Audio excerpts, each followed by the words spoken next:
Hello, അപ്പോൾ നമ്മൾ ഇന്ന് ഉണ്ടാക്കാൻ പോകുന്നത് കൊഴുക്കട്ടയാണ്. അതിന് വേണ്ടിയിട്ട് നമ്മൾ 2.5 കപ്പ് ഗോതമ്പ് പൊടിയാണ് എടുത്തിട്ടുള്ളത്. ഈ പൊടി ആവശ്യത്തിന് ഉപ്പ് ചേർത്ത് നന്നായി കുഴച്ചെടുക്കുകയാണ് ചെയ്യുന്നത്.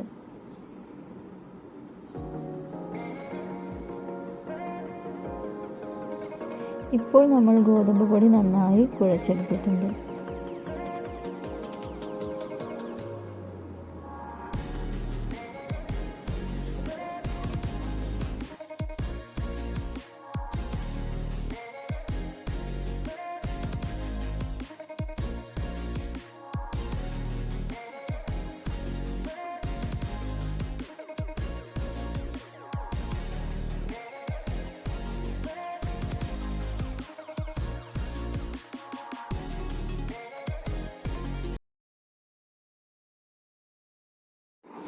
ഇപ്പോൾ നമ്മൾ മുഴുവൻ മാവും ഇതുപോലെ കുഞ്ഞു കുഞ്ഞു ഉരുളകളായി ഉരുട്ടിയെടുത്തു. ഇനി ഒരു പാത്രത്തിൽ കുറച്ച് വെള്ളം തിളപ്പിക്കാൻ വയ്ക്കാം. നന്നായി തിളച്ച് വരുമ്പോൾ നമ്മൾ ഉണ്ടാക്കി വെച്ചിരിക്കുന്ന ഈ ഗോതമ്പ് ഉരുളകൾ അതിലേക്ക് ഇട്ട് കൊടുക്കാം.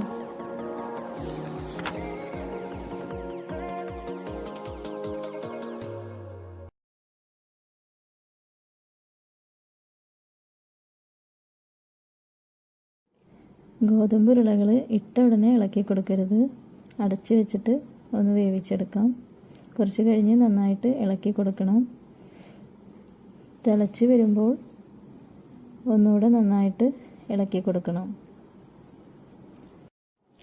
കൊഴുക്കട്ട വേവുന്ന സമയം കൊണ്ട് നമുക്ക് 1 ടീസ്പൂൺ ഏലക്കയും 1 ടീസ്പൂൺ ചെറിയ ജീരകവും 1 ടേബിൾ സ്പൂൺ പഞ്ചസാര ചേർത്ത് മിക്സിയുടെ ചെറിയ ജാറിൽ പൊടിച്ചെടുക്കാം.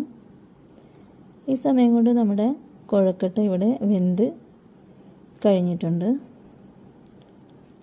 നമ്മളിവിടെ കൊഴുക്കട്ടയിൽ നിന്ന് വെള്ളമെല്ലാം ഊറ്റിക്കളഞ്ഞിട്ട് 1/4 കപ്പ് പഞ്ചസാര ചേർത്ത് നന്നായിട്ട് ഇളക്കി കൊടുക്കുകയാണ്.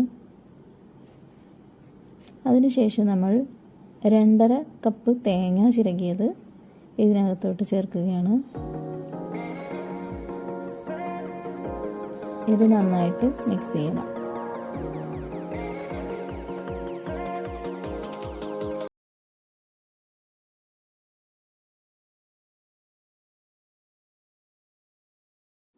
ഇനി നേരത്തെ പൊടിച്ചു മാറ്റി വെച്ച ഏലക്കയും നല്ല ജീരകവും മിക്സ് ചേർത്ത് നന്നായിട്ട് ഇളക്കുക.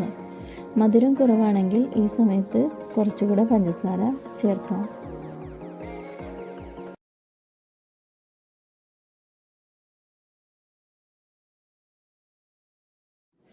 അപ്പോൾ നമ്മുടെ കൊഴുക്കട്ട ഇവിടെ റെഡി ആയിരിക്കുകയാണ്. ചായയുടെയോ കാപ്പിയുടെയോ കൂടെ കഴിക്കാം.